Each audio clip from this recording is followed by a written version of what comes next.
صبح که میجا مردم گفته که این چی رقم زده، گفتم دل ما قضیت درد کرده، از این که پوستر میزد ما شهید می بودم. خوب است اینجا مردم شهید شده، زیاد اوگار شده. مردم ملکی چرا میزنن؟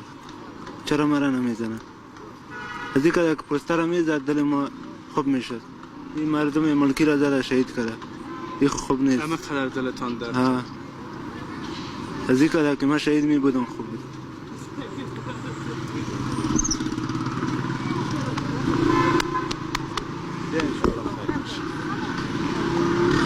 انشالله ما شما موفق میشیم.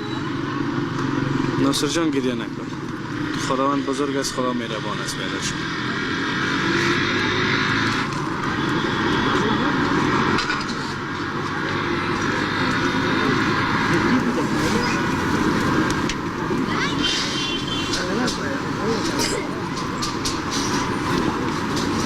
بهتر اسمان ترم.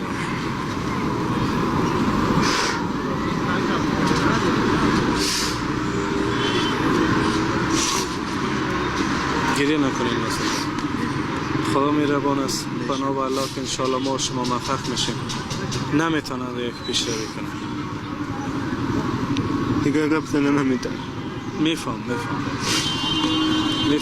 تشویش نکنید. بنا به الله هر چی که خواست الله باشه ناصر.